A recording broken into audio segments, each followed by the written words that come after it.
Welcome back to Markets Today. It's Friday. We are taking it down a notch and trying to just get you the information that you need to make your decisions. Now, we are listening to you as well. One of you did ask us to do an overview of Kenya Re.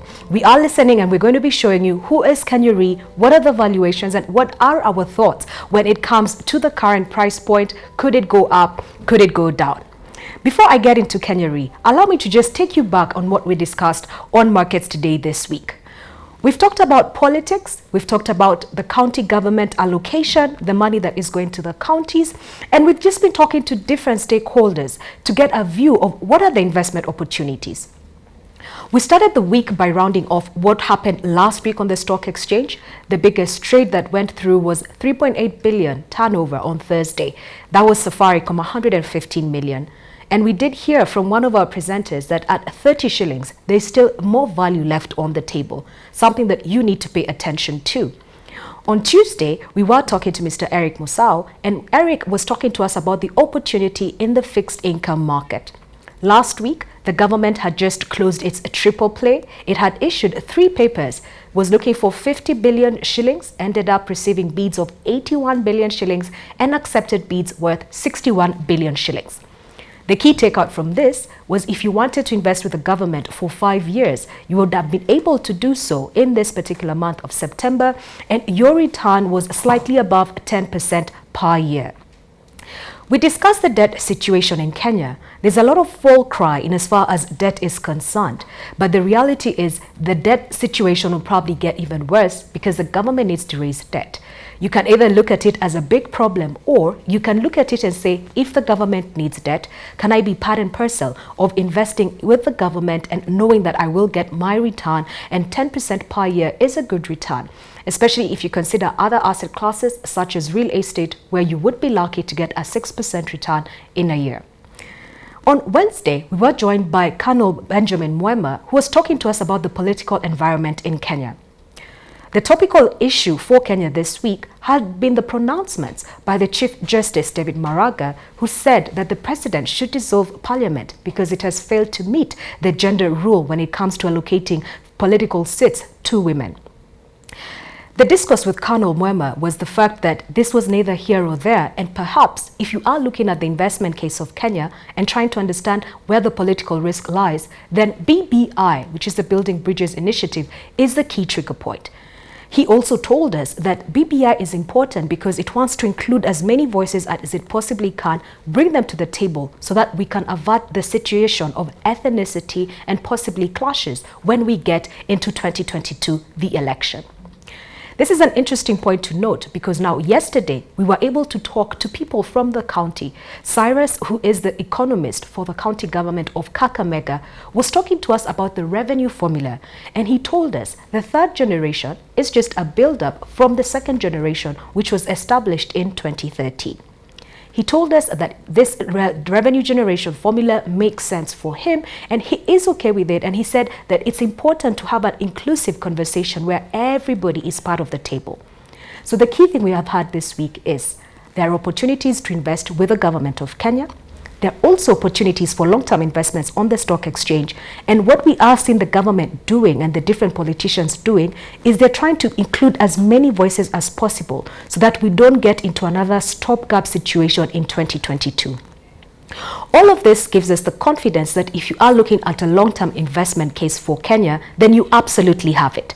So that now when we come to look at Kenya Re, we're trying to understand, is Kenya Re doing better or worse than its peers, and is there an opportunity for you to buy the stock? Let's take a look at what is happening with Kenya Re. Who is Kenya Re and why should you pay attention? Our graphics team will put out the outline of Kenya Re as a company. You have it there. Kenya Re is a reinsurance company and it is the oldest reinsurer in Eastern and Central Africa. It was established through an act of parliament in December in the year 1970 and started its operations in 1971. The next slide, please. When you are looking at Kenya Re, it's important to differentiate the business that it does. It doesn't do your regular business, so you might not interact with Kenya Re when you're buying your motor insurance, but when you go to a company and you buy motor insurance, that company has to cede part of that business to Kenya Re. That's the sticky point and the sweet point that we know for Kenya Re, because companies are required by law to cede part of their insurance businesses to Kenya Re, which sort of acts as an umbrella cover for the other insurance companies.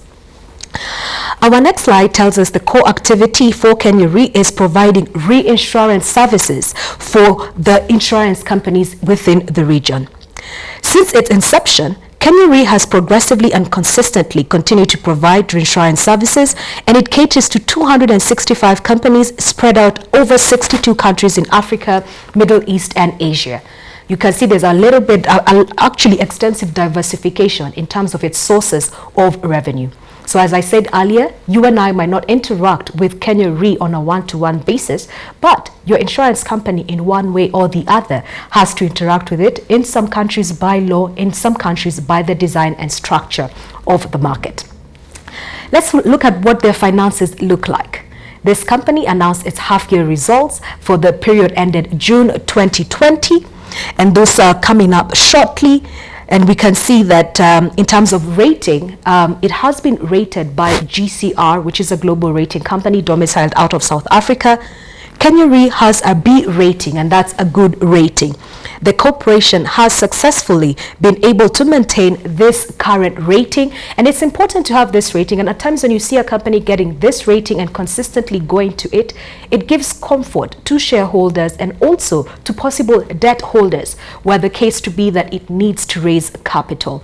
So it has a good standing, and GCR, when it looks at Kenya Re, it says the best thing that it likes about looking at Kenya Re is its robust capital base.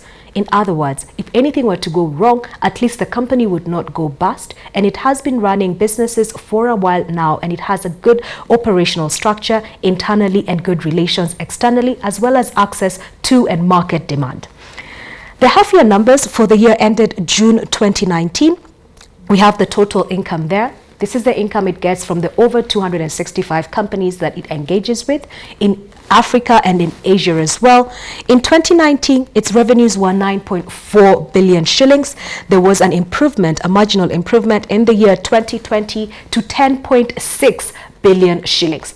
Total income represents all the income that this company gets, and the bulk of its income is actually coming in from the seeding of insurance business in the different countries. Let's take a look at the next slide. We have there the profit after tax numbers. 2019, same period. This is 6 months to the end of June. June 2019, a billion in terms of the profit after tax. June 2020, 1.5 billion. Very important number to look at there. It's almost 50% growth year-on-year basis. When you look at Kenya Re on the NSE, it is ranked and lumped up with the insurance companies. We have been covering the insurance companies, and most of them returned negative numbers, with the exception of Jubilee that was able to return 3% growth over a similar period. But for Kenya Re, you can see the profit after tax was a healthy growth for the profit after tax, which came in number one from the slight growth in revenue, and number two from operational efficiencies. The company is finding a cheaper way to be able to maintain and run its businesses, which is always an interesting and a good positive thing if you are a shareholder. The next slide gives us an overview of how their balance sheet looks like. Let's take a look at the total assets. That's the next slide that's coming up on your screen as we speak. The total assets for this company, 31.9 billion shillings was the value of the assets in 2019 of June. 33 billion was the value in the year 2020. You're trying to see and understand what are the assets made up of, and how does this company derive its value in the different countries that it operates in. That's a fundamental basis when you're looking at a company. When you're looking at a company, is it profitable? Yes, this company is making some profit. Does it operate in different markets so that if one market is not doing too well, then it has the possibility of doing considerably better in another market? Yes, it has been able to diversify its income. Does it have a strong capital base? Yes. And is it growing? Yes, it is growing. The other level of comfort is, have other people looked at this stock? Have other eyes looked at this stock? What are they saying? We like that it has the GCR rating, which is B, good standing with the GCR, and that gives us another level of comfort. The third thing you want to look at is what has been happening to this price. Kenya Re is currently trading at 2.3 shillings per share. Over the last 12 months, that's September last year, 2019 to September 2020, the highest price point that it touched was 3.26. And this was after an adjustment to its shareholdings following a corporate action. 12 months, it has touched a high of 3.26. It's now at 2.3. It has released some positive numbers halfway through the year, and it will be holding its AGM in the month of October. We are seeing some interesting conversation coming out of this, and the conversation is really this. You have a company in the insurance business. It has guaranteed market because the companies in some of the countries it operates in are by law required to cede business back to them, and it is dominant in that space. And you have a company that on the NSE traded at a high of 3.26 is now at 2.3. When you look at it on the NSE, you want to compare peer multiples. How does Kenya Re look like vis-a-vis other insurance companies? And the way of looking at it is looking at the price to earnings multiple. Kenya Re has a price to earnings multiple of 1.4 times. It's the cheapest within the environment of insurance companies, which are trading at an average price to equities ratio of 2.6 times. 1.4 times means it's discounted to its peers. That's another positive. 2.3 shillings means it's trading lower than its 12-month high, which was 3.26 shillings, another positive. This company does tend to pay a dividend, and the current dividend yield is 5%. That's also another interesting positive. So what we're saying in sum is that at 2.3 shillings, there is an opportunity for an upside. And if you're looking for a 10, 20, even 25% price point movement, you only need this share to move from 2.3 to 2.7 and you are stuck in the money. Final thing, you want to ask yourself, is there demand for this company? Yes, we have been covering it here at Markets Today. We have been seeing huge volumes going through, 5 million, a million. We've seen activity go through again this week. It did make our list of top movers as we went through the week. So as we're getting to the end of the month, if you're asking yourself, is there something I could look at? Then possibly there's an opportunity to look at Kenya Re. 2.3 shillings per share means if you buy the minimum number of shares, which is 100, that's how much? 230. And you say you cannot invest on the Nairobi Securities Exchange. Anybody can invest on the NSE and make money. Always remember, with the NSE and with stocks, they can go up, they can go down. You don't have control. So what we try and help you do is understand the basics so that you know what you're getting your money into. If it goes up, you'll be happy. If it goes down, you can either decide to stay put, but always, the key thing, make an informed decision.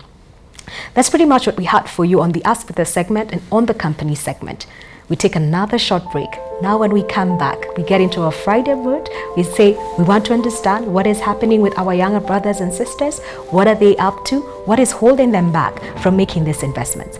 We will be joined by Kagema. I will introduce him when we come back after the show. See you then.